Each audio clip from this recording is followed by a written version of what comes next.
अस्सलामु अलैकुम वरहमतुल्लाहि वबरकातुहू। मैं हूँ मुसन्निफ़ा शमा परवीन मरियम और आप देख रहे हैं मेरे जिन्नाती नावल का 7वां एपिसोड दरवाज़ा। तो चलिए देखते हैं कि अब आगे क्या होता है। जिन्नात अज़हान सईद ने अपने अटल फैसले के मुताबिक अपने जिन्नाती ताकत के बल पर इंशरा और जिन्नात दानियाल का निकाह करवा ही दिया और वो तीनों भाई बहन कुछ नहीं कर पाए। और निकाह के बाद जिन्नात दानियाल ने अपनी बेगम इंशरा और उसके दोनों भाई बहनों से कहा, तुम हमें गलत ना समझना, हम आगे बताएंगे कि हमने इस दरवाज़े तक जाने से पहले निकाह करना क्यों ज़रूरी समझा और ये भी बताएंगे कि हम उस इलाके में तुम्हारे सामने से क्यों ओझल हो गए। उसकी बात सुनकर दिलावेज़ और फातिमा रजामंदी में सर हिलाकर रह गए मगर कुछ बोल न सके। मगर इंशरा जिन्नात दानियाल से ज़बरदस्ती निकाह की वजह से बहुत ही नाराज़ थी। वो उसे कुछ जवाब देना ही चाहती थी कि जिन्नात अज़हान सईद को आते देखकर खामोश हो गई।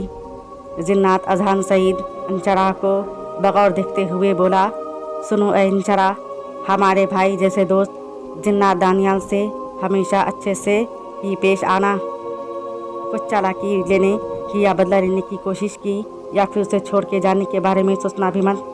इंशरा ज़बरदस्ती अपने होठों पर मुस्कुराहट लाते हुए बोली, जी हाँ, इंशाअल्लाह हम लोग हमेशा साथ में रहेंगे। और दानियाल उसकी बात सुनकर खामोश हो गया। जिन्नात अज़हान सईद ने कहा, हाँ अच्छी बात है, तुमसे अच्छे की ही हम लोग उम्मीद रखते हैं। इंशरा मन ही मन में दानियाल से बहुत नाराज़ थी।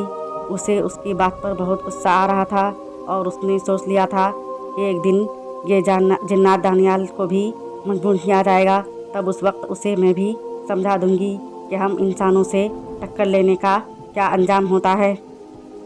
वो अपनी ही ख्यालों में गुम थी कि तभी जिन्नात अज़हान सईद ने उसे मुखातिब करके कहा, देखो इंशरा, तुम इन लोगों के साथ एक बहुत बड़ा काम करने जा रही हो, इसलिए मैं तुम्हें अभी जो कुछ भी देने वाला हूँ उसे संभाल कर रखना और वहाँ ज़रूरत पड़ने पर इस्तेमाल करना।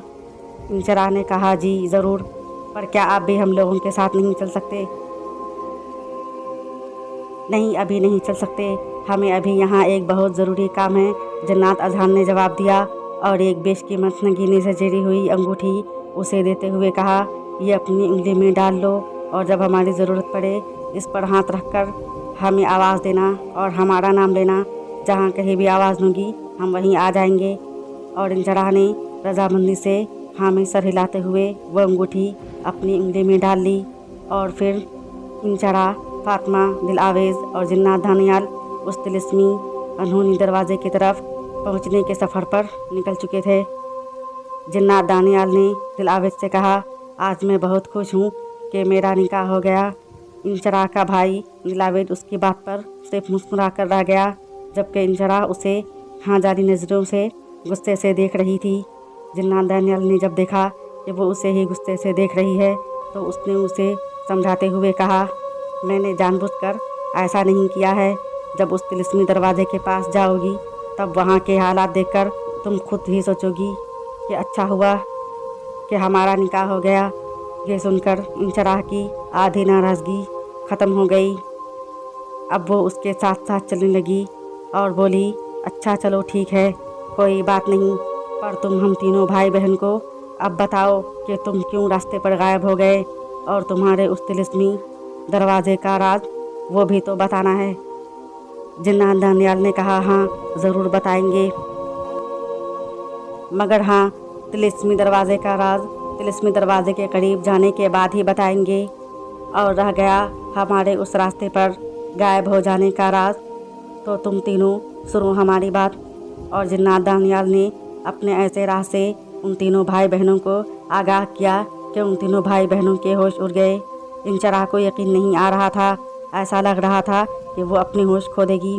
तो आखिर जिन्नात दानियाल ने क्या बताया होगा अपने गायब हो जाने का राज और क्या हुआ होगा उस तिलिस्मी दरवाज़े के पीछे, ये जानने के लिए देखिए नेक्स्ट एपिसोड नेक्स्ट टाइम। तब तक के लिए अल्लाह हाफ़िज़, शुक्रिया।